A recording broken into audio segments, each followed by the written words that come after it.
Film की शुरुआत में हमें दिखाया जाता है कि एक आदमी किसी घर के अंदर अलग अलग ट्रैप्स सेट कर रहा था। देन वो कुछ फ्लायर्स प्रिंट करता है जिस पर लिखा था इंटर मी, यानी कि शायद वो किसी तरह का हॉन्टेड हाउस सेटअप कर रहा था जहां हैलोवीन पे लोग एंजॉय करने आ सकते हैं। खैर यहाँ से सीन चेंज होकर हार्पर नामक लड़की पे फोकस करती है जो कि इलिनॉय शहर के कार्बनडेल एरिया के कैंपस हाउसिंग में रहती है। हार्पर की रूममेट एक बेली नामक लड़की है और ये दोनों अच्छी दोस्त है। आज हैलोवीन की रात थी और इनके घर के डोर पे कोई पंपकिन फेंक के जाता है। हम यहाँ एक 4 व्हीलर देखते हैं जो कि हार्पर के बॉयफ्रेंड सैम का था, यानी सैम ही पंपकिन फेंका होगा। अब आगे में पता चलता है कि सैम हार्पर पे हाथ उठाता है। जी हाँ, हम क्लियरली हार्पर के फेस पे चोट के निशान देखते हैं जिसे वो मेकअप लगा के छिपा रही होती है। नाउ बेली को तो पता ही था कि सैम सही बंदा नहीं है और ऐसे में बेली हार्पर से कहती है कि वो सैम से ब्रेकअप कर ले। यहाँ तक कि बेली हार्पर के फोन से सैम को इट्स ओवर टेक्स्ट करने की कोशिश भी करती है, लेकिन हार्पर उसे रोक लेती है। ऑल्दो सैम के कुछ रूड मैसेजेस के बाद हार्पर खुद ही सैम को इट्स ओवर टेक्स्ट कर देती है, यानी कि ब्रेकअप। इसके बाद हार्पर, बेली और इनकी 2 फ्रेंड्स एंजेला एंड मैलरी बाहर पार्टी करने जाते हैं as it was Halloween night. Bailey यहाँ हार्पर के माँ की एक रिंग पहन लेती है टू कंप्लीट हर कॉस्ट्यूम। अब पार्टी में ये चारों 2 लड़कों से मिलती हैं जिनके नाम थे इवन एंड नेथन। नेथन और हार्पर एक दूसरे से बातें करने लगते हैं और कहीं ना कहीं दोनों एक दूसरे की कंपनी एंजॉय कर रहे थे। एक पॉइंट पे हार्पर कहती है कि वो वापस अपने रूम पे जाएगी, लेकिन बाहर उसे रेड हुड में एक बंदा दिखता है जो कि उसे घूर रहा था। हार्पर को लगता है कि शायद ये सैम हो सकता है क्योंकि सैम क्रेजी टाइप का इंसान है, लेकिन अगले ही क्षण वो हुडी वाला आदमी गायब था। अब दोस्तों नेथन हार्पर से रिक्वेस्ट करता है कि हार्पर इनकी ग्रुप के साथ थोड़ा और समय बिताए और ऐसे में हार्पर मान जाती है। So finally Harper, Bailey, Nathan, Evan, Angela and Mallory इधर उधर घूमने लगते हैं जब इवन को एक पैम्फलेट मिलती है। ये वही पैम्फलेट है जिसे हमने मूवी के स्टार्ट में प्रिंट होते देखा था, यानी एक्सट्रीम हॉन्टेड हाउस वाली जगह। ऐसे में सभी इस जगह पे जाने की सोचते हैं एज हैलोवीन पे सबको भूत वाली अट्रैक्शंस देखनी थी। नाउ ये लोग जब कार में जा रहे होते हैं तो एक गाड़ी इनकी कार के पीछे थी और ऐसे में हार्पर को लगता है कि सैम इनका पीछा कर रहा है। हार्पर इससे थोड़ा डरती है और ये लोग कार भी रोकते हैं, लेकिन तब तक ये सभी हॉन्टेड हाउस वाली लोकेशन पे पहुंच चुके थे। इस जगह पे कुछ यंग लोग भी आए हुए थे और ऐसे में ये 6 लोग भी एंट्री पे जाते हैं। एंट्री से पहले नेथन अपना बेसबॉल बैट कार में ही छोड़ देता है और इनके साथ सोच रहे हैं कि नेथन के पास बेसबॉल बैट था ही क्यों, तो वेल यही उसका हैलोवीन कॉस्ट्यूम था। एनीवेज एंट्री पे इन्हें एक क्रीपी क्लाउन मिलता है जो कि इनसे लायबिलिटी वेवर साइन करवाता है। इस फॉर्म या वेवर पे 4 रूल्स थे। पहला कि इन्हें हॉन्टेड हाउस के अंदर इंडिकेटेड पाथवे पे ही रहना है। दूसरा कि इन्हें एक्टर्स को टच नहीं करना। देन इन्हें जैसा बोला जाए वैसा ही करना है। And finally 4th rule was कि अंदर जाने से पहले इन्हें अपने फोन्स सबमिट करने होंगे इन अ बॉक्स, और बॉक्स की चाबी इन्हें ही दे दी जाएगी ताकि जब वे बाहर निकले तो फोन्स अपने कलेक्ट कर सकें। सो यस, ये लोग अपने फोन बॉक्स में रख के लॉक करते हैं एंड फाइनली हॉन्टेड हाउस के अंदर जाते हैं। तो अंदर इन्हें डराने के लिए कुछ जंप स्केयर्स थे। देन माहौल ऐसा बनाया गया था ताकि डर लगे, जो कि ओकेश था। लेकिन फिर एकदम से इन्हें एक केज के पीछे विच मास्क पहनी औरत दिखती है जो कि एक लड़की को बैग में लाती है। देन हॉट रॉड से लड़की के फेस पे हमला करती है। अब दोस्तों ये सीन कुछ ज्यादा ही रियलिस्टिक था, जिसे देख के 6 दोस्त काफी खुश होते हैं। इन्हें लगता है कि वाकई ये हॉन्टेड हाउस काफी बढ़िया है, लेकिन इन्हें कोई आइडिया नहीं है कि आगे इनके साथ क्या क्या होने वाला है। खैर इसके बाद ये लोग एक डोर के थ्रू मेज में जाते हैं जहां 2 रास्ते थे। एक के ऊपर लिखा था सेफ रास्ता और दूसरे के ऊपर लिखा था नॉट सेफ रास्ता। इस पॉइंट पे ये ग्रुप 2 भाग में बढ़ जाती है, जहां नेथन, एंजेला और बेली सेफ वाले रास्ता लेते हैं, वहीं Harper, Malory and even not safe वाला रास्ता लेते हैं। सो नॉट सेफ वाले रास्ते में ढेर सारे मकड़ी के जाले थे। इनफैक्ट कुछ रियल लाइफ स्पाइडर्स भी थे। इसे पार करके इवन, मैलरी और हार्पर एक कमरे में पहुंचते हैं जिसमें 3 कॉफिन्स थे। तीनों कॉफिन्स में कुछ नहीं था, लेकिन एक कॉफिन को बंद करने पर अंदर दरवाजा खुलने की आवाज आती थी। ऐसे में तीनों एक एक करके कॉफिन में खुद को बंद करते हैं, जिससे ये लोग दरवाजे के थ्रू दूसरी तरफ निकलते हैं। यहाँ मैलरी सबसे लास्ट गई थी और इससे पहले वो दरवाजे से उस पार निकलती, उसके ऊपर मकड़ियों की बारिश की जाती है थ्रू अ होल, जिससे वो बहुत डर जाती है। जो भी हो, ये तीनों एक दूसरे कमरे में पहुंचते हैं जिसके अंदर एक बड़ा सा स्क्वायर होल था और उस होल के ऊपर ढेर सारे एरो मार्क्स थे डिपिक्टिंग कि अब इन्हें इसी होल के अंदर जाना है। वहीं दूसरी तरफ नेथन, एंजेला और बेली सेफ रास्ते पे थे, जहां ये लोग फील करते हैं कि चेम्बर के वॉल्स पे ऑयल डाला गया था, विच वाज स्ट्रेंज। देन ये तीनों एक वॉल के पास आते हैं जिसमें 3 होल्स थे और होल में हाथ डाल के इन्हें गेस करना था कि एक बॉडी के कौन से ऑर्गन को टच कर कर रहे हैं। अब पहले तो ये गेम काफी फन था, लेकिन जब बेली अपना हाथ डालती है तो उसकी रिंग अंदर ही गिर जाती है।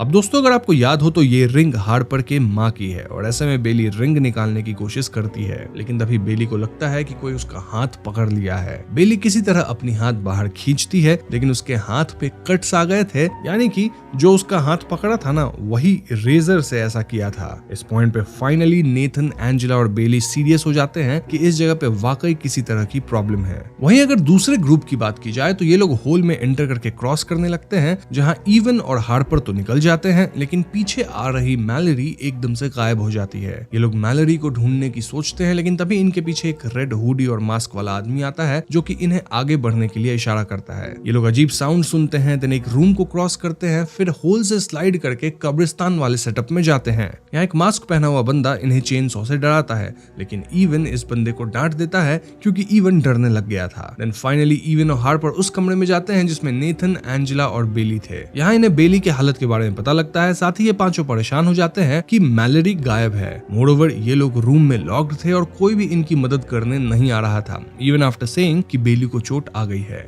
तभी एकदम से इनके सामने वही केज वाला कमरा था जिसमें विच लेडी दिखती है। ये विच लेडी फिर से एक बैग घसीट के लाती है और इस बार बैग के अंदर मैलरी थी। जी हाँ दोस्तों, ये विच लेडी मैलरी पे सिमिलर वे में जलते रॉड से हमला कर देती है, जिससे मैलरी समाप्त हो जाती है। इसके बाद कर्टन्स क्लोज कर दिए जाते हैं और ऐसे में ये पांच लोग बहुत ज्यादा डर जाते हैं। इस पॉइंट पे नेथन डिसाइड करता है कि वो आगे जाएगा और सबके फोन्स लेके वापस आएगा। नेथन बेली से फोन वाले लॉक की चाबी लेके आगे जाता है, लेकिन थोड़ी दूर जाके ही वो चाबी गिरा के खो देता है। वहीं इवन एंजेला के पतले हाथों की मदद से केज के उस पार से वो रॉड लेने की कोशिश करवाता है। इससे पहले एंजेला रॉड ले पाती, वो विच अपने हेवी शूज से एंजेला के हाथ पे अटैक कर देती है। एंजेला को चोट आती है, लेकिन इवन जल्दी से रॉड किसी तरह खींच लेता है। कमिंग टू नेथन, वो एक ऐसे कमरे में जाता है जहां ढेर सारे मैनिकिन्स थे और उन पे कवर्स चढ़े थे। इनमें से एक मैनिकिन हिलता है, विच मींस कि इसमें एक आदमी छिपा हुआ था जो कि नेथन को डरा के निकल लेता है। नेथन चिल्ला के कहता है कि उसे और उसके दोस्तों को मदद चाहिए एज ये लोग हर्ट हैं और बाहर जाना चाहते हैं। ऐसे में वो कवर एंड मास्क पहना आदमी वापस आता है एंड अपने आप को इस जगह का एम्प्लॉय बताता है। वो नेथन की मदद करने के लिए तैयार हो जाता है एंड देन वो नेथन के साथ बाकियों के पास जाने लगता है।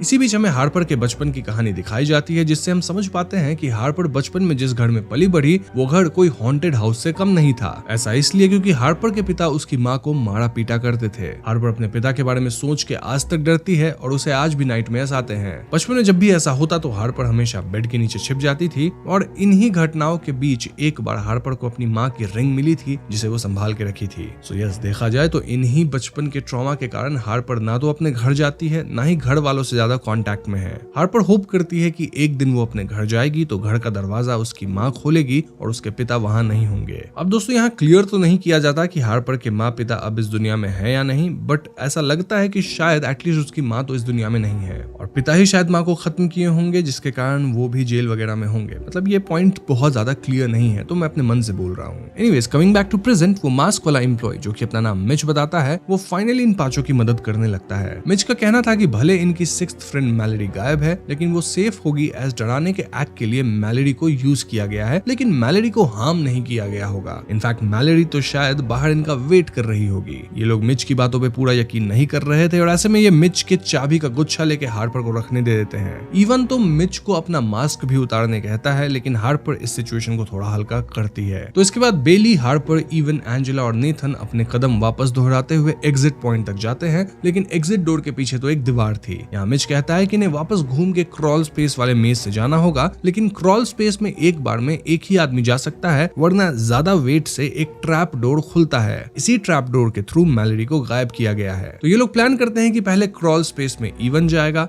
देन मिच, देन नेथन और इसके बाद बाकी लोग फॉलो करेंगे। सो यस, इवन सबसे पहले जाता है, फिर सिग्नल देता है कि वो निकल गया। इवन तुरंत आगे भाग के बाहर निकलने का रास्ता ढूंढने लगता है। उसके बाद मिच अंदर जाता है और वो दूसरी तरफ निकल के तुरंत बाहर जाने वाली ओपनिंग को लकड़ी के बोर्ड से कील ठोक ठोक के सील कर देता है। ऐसे में जब नेथन अंदर जाता है तो वो क्रॉल स्पेस में फंस जाता है। वहीं कमरे में एकदम से डेविल मास्क पहना एक आदमी आता है जिसके हाथ में पिचफोर्क था। उसे देख बेली तुरंत क्रॉल स्पेस में भागती है, जिससे ट्रैप डोर ओपन हो जाता है और नेथन नीचे दूसरे कमरे में गिर जाता है और ये दूसरा कमरा यहाँ का ऑपरेशंस रूम था। वहीं ये डेविल मास्क वाला बंदा एंजेला पे पिच फोक से हमला करके उसे खत्म कर देता है। इसके बाद ये डेविल हार्पर की तरफ बढ़ता है, लेकिन हार्पर पीछे भागती है और वो स्लाइडिंग एरिया से भागते हुए कहीं और निकल जाती है। Now we talk about Evan, वो इधर उधर भागते हुए फाइनली हॉन्टेड हाउस से बाहर निकल पाता है, लेकिन बाहर वो बॉक्स गायब था जिसमें ये लोग अपना फोन रखे थे। तभी उसके सामने मिच आता है जो कि फाइनली अपना मास्क उतारता है और दोस्तों मिच का चेहरा बहुत अजीब था। आई मीन किसी घोस्ट या एलियन की तरह। मिच इवन पे हमला करके उसे समाप्त कर देता है। दूसरी तरफ हार्पर भागते हुए एक जगह फंस जाती है और डेविल मास्क वाला उसके करीब आ जाता है। वो फाइनली अपना मास्क उतारता है और दोस्तों इसका चेहरा भी अजीब ही था। आई मीन चेहरे पे वियर्ड पियर्सिंग्स थे, काली आंख थी,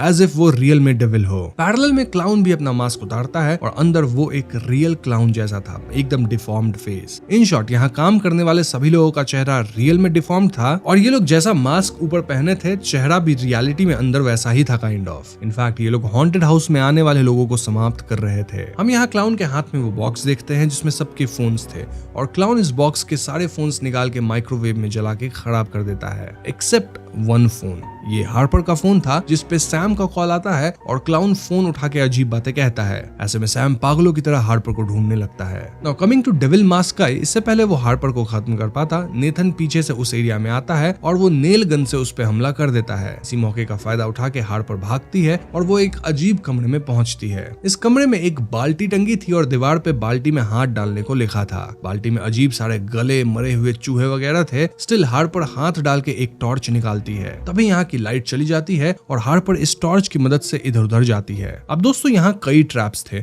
लाइक रोप्स से ब्लेड लटक रहे थे, देन नेल्स खड़े किए गए थे। इनफैक्ट सुपर ग्लू भी कई जगह पे था। हार्पर के पैर नेल्स पे लगते हैं, देन वो सुपर ग्लू में अपने हाथ चिपका लेती है जिससे उसे बहुत कठिनाइयों से निकलना पड़ता है। लिटरली पैर में कील गड़ गया है, देन हाथ की स्किन निकल आती है एंड ऑल दैट। देन वो एक होल से निकलने की सोचती है, लेकिन एक मास्क वाला आदमी रोप काटने लगता है। इस रोप के कटने से ऊपर के नुकीले चाकू वगैरह हार्पर पे गिर जाते, लेकिन इससे पहले ऐसा होता हार्पर भाग के होल से निकल जाती है। वहीं नेथन इधर उधर भागते हुए उस जगह पे पहुंच जाता है जहां होल्स में हाथ डाल के ऑर्गन्स गेस करने थे। नेथन को यहाँ हार्पर की माँ वाली रिंग मिल जाती है जिसे वो अपने पास रख लेता है। फिर वो उस कमरे में जाता है जहाँ क्लाउन फोन्स वगैरह माइक्रोवेव में जलाया था और वो एकमात्र बचा फोन उठाता है जो कि हार्पर का था। तब इस कमरे में मिच आता है और नेथन चुप के हार्पर के फोन से सैम को उसकी लोकेशन भेज देता है। देन वो मिच पे हमला करके समहाउ इस जगह से बच के छत पे निकलता है। फाइनली नेथन काइंड ऑफ इस जगह से निकल चुका था, एज आगे यहाँ की बार्ब्ड बाउंड्री थी। वहीं सैम को लोकेशन मिल गई थी और वो भी इस जगह पे आने के लिए निकल पड़ा था।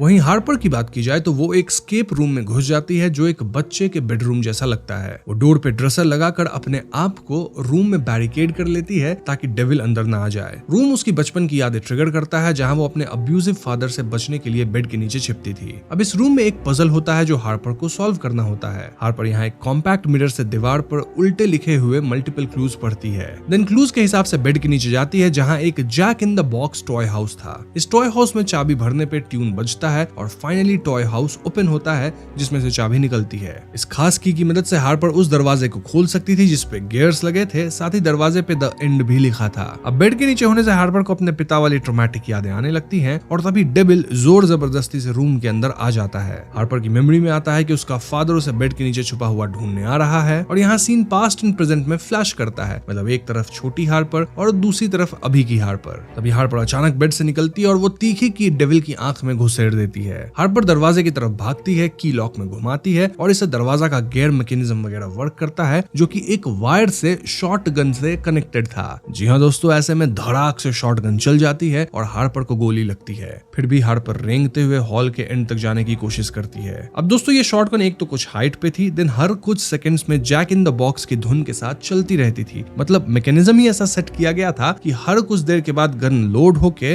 अपने आप फायर करेगी। तभी एकदम से डेविल आता है और वो हार्पर पे हमला कर देता है। हार्पर फाइट बैक करती है और वो डेविल के जख्मी आंख पे हमला करती है। ऐसे में डेविल थोड़ा ऊपर खड़ा होता है और तभी शॉटगन के रेंज में आ जाता है और शॉटगन चलता है जिससे डेविल खत्म हो जाता है। इसके बाद हार्पर निकलती है जहां वो कुछ मास्क वाले इंसानों को देखती है। वो डेविल का पिच फॉक लेके एक स्कल मास्क पहने इंसान पे हमला कर देती है। मास्क हटाने पे अंदर बेली निकलती है। जी हाँ दोस्तों, दोस्तों बेली कोई बुरी लड़की नहीं थी, रादर ये गुंडे लोग उसके मुंह पे पट्टी बांध के उसे मास्क वगैरह पहना दिए थे। सो यस, गलती से हार्पर बेली को ही समाप्त कर दी और इसी बीच सैम यहाँ पहुंचता है, लेकिन जो क्लाउन था वो सैम को निपटा देता है। नाउ कमिंग टू नेथन, वो हार्पर को बचाने के लिए घर के अंदर वापस आता है, पर मिच उस पर हमला कर देता है। वहीं हार्पर एक ज़ॉम्बी जैसे दिखने वाले बंदे पे हमला करती है और फिर नेथन की मदद करके मिच को खत्म कर देती है। फिर उनकी मुलाकात वैम्पायर कॉस्ट्यूम वाले एक बंदे से होती है जो कि अपना मास्क उतारता है। फाइनली इन्हें एक बंदा मिलता है जिसका चेहरा नॉर्मल था और वो बताता है कि वो कत्ल नहीं कर रहा, वो तो इनफैक्ट खुद यहाँ फंस गया है। ये वैम्पायर कॉस्ट्यूम वाला बंदा कहता है कि हॉन्टेड हाउस के जो परफॉर्मर्स हैं वो एक एक्सट्रीम बॉडी मॉडिफिकेशन ग्रुप का हिस्सा है जो हर साल ऐसे हॉन्टेड हाउसेस बनाते हैं ताकि लोगों को फंसाकर मार सके। वैम्पायर यहाँ मदद का ऑफर देता है, लेकिन तभी ज़ॉम्बी पीछे से आता है और वो उस पे गोली चला के उसे खत्म कर देता है। नेथन और हार्पर भाग के उस छत वाले रास्ते से निकलते हैं जिससे नेथन पहले भागा था, लेकिन यहाँ इनके सामने वो विच आ जाती है और ऐसे में दोनों मिलकर विच को निपटा देते हैं। इसके बाद दोनों घर के बाहर भागते हैं जहाँ इनकी कार लगी हुई थी। कार को क्लाउन ऑलरेडी तोड़ चुका था ताकि लोग कार से भाग नहीं सके। नेथन यहाँ कार से अपनी बेसबॉल बैट निकाल लेता है। देन नेथन हार्पर को बाउंड्री क्रॉस करवाता है, लेकिन तभी ज़ॉम्बी फिर आ जाता है। ज़ॉम्बी नेथन पे गोली भी चलाता है जो कि नेथन के पेट में लगती भी है, लेकिन नेथन बेसबॉल बैट से ज़ॉम्बी को निपटा देता है। फाइनली ये दोनों समहाउ यहाँ से बच के निकलते हैं। देन ये दोनों सैम की कार लेके शहर की तरफ जाते हैं। वहीं क्लाउन इस पूरी जगह पे आग लगा देता है एंड देन निकल लेता है। तभी सोचूं कि जगह के वॉल्स पे ऑयल क्यों थी, क्योंकि सब कुछ खत्म होने के बाद यहाँ क्लाउन आग लगाता है। एनीवेज नेथन और हार्पर हॉस्पिटल जाते हैं जहाँ नेथन की हालत बहुत खराब थी। उसे तुरंत एडमिट किया जाता है और जाने से पहले नेथन हार्पर को उसके माँ वाली रिंग देता है। कुछ समय बाद हॉस्पिटल में नेथन और हार्पर रिकवर करते हैं और हार्पर को ये भी सपना आता है कि वो अपने पेरेंट्स के घर गई है जहाँ उसकी माँ दरवाजा ओपन की है, बट ऑफ कोर्स ये रियलिटी नहीं है।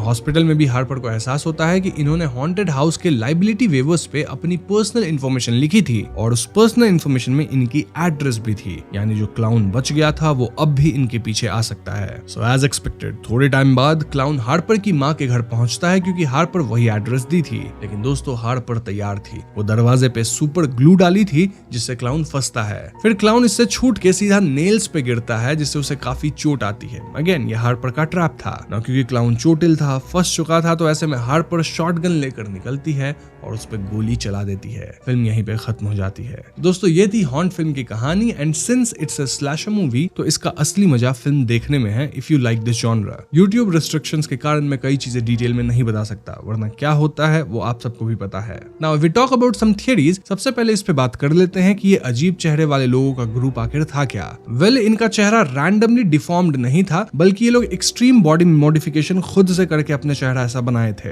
मेकर्स ने खुद इंटरव्यू में ये हिंट किया है कि रिवील का पे ऑफ तभी काम करेगा जब मास्क के नीचे कुछ ऐसा हो जो जेन्युइनली अनकैनी लगे, और इसके लिए उन्होंने स्पेशल मेकअप आर्टिस्ट्स के साथ डिजाइन्स बनवाए। मतलब आइडिया ये था कि परफॉर्मर्स अपने पर्सोना को रियल फेस पे ही कार्व कर चुके हैं। जैसे डेविल मास्क वाला डेविल जैसा ही दिख रहा है, विच मास्क वाली के अंदर विच ही थी, क्लाउन जैसा, घोस्ट जैसा, और ज़ॉम्बी की तरह दिख रहा था। इसीलिए हॉन्ट एक परफॉर्मेंस से ज्यादा कल्टिश लगता है, जहां लोग अपनी आइडेंटिटी को मास्क के हिसाब से परमानेंटली मॉडिफाई कर चुके हैं ताकि विक्टिम्स को साइकोलॉजिकली भी ब्रेक किया जा सके। अब हार्पर के पॉइंट ऑफ व्यू से थीम को अगर समझा जाए तो मूवी का कोड सिर्फ मेज ऑफ डेथ नहीं बल्कि ट्रॉमा है। हार्पर का अब्यूजिव फादर और प्रेजेंट में अब्यूजिव बॉयफ्रेंड सैम दोनों मिलकर उसके दिमाग में एक लूप बना देते हैं। इसलिए बेडरूम, स्केप रूम, उल्टे लिखे क्लूज को मिरर से पढ़ना, बेड के नीचे वाली मेमोरी और जैक इन द बॉक्स के साथ शॉटगन ट्रैप, सब चीजें उसके बचपन के डर को ड्रामेटाइज करती हैं। यहाँ हॉन्टेड हाउस लिटरली उसके अंदर वाले डर को गेमिफाई करता है। चाबी से द एंड खोलना, अपनी कहानी का कंट्रोल वापस लेना और डेविल की आंख में की घुसाना, ये सब अब्यूजर को डायरेक्टली फेस करने जैसा था। इस रीडिंग को फिल्म के पोस्ट रिलीज एनालिसिस ने भी अंडरलाइन किया है कि हॉन्ट का थीम ट्रॉमा प्रोसेसिंग है, जहां हार्पर अपने पास्ट को कन्फ्रंट करके फाइनल गर्ल बनती है।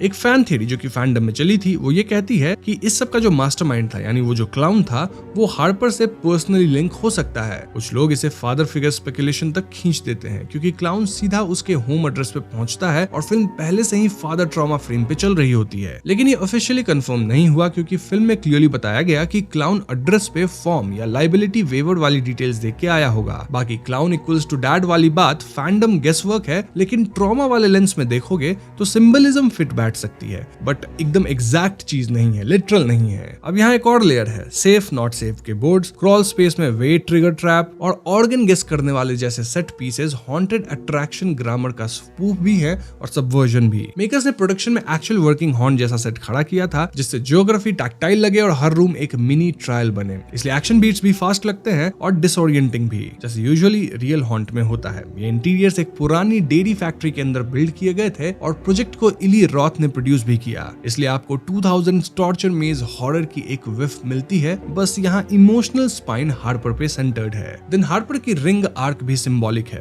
बिली ने हार्पर की माँ की रिंग पहनी होती है, फिर ऑर्गन वॉल में रिंग गिर जाती है, बाद में नेथन को यही रिंग मिलती है। और अगर आपको याद हो तो हार्पर को बचपन में ये रिंग मिली थी जब वो बेड के नीचे छिपी थी और जब उसके पिता उसकी माँ को मार रहे थे तो रिंग वहां गिर गई जो कि हार्पर उठा ली थी। सो यस, ये छोटा सा बीट हार्पर के होम या फैमिली कनेक्शन की थ्रेड बन जाती है।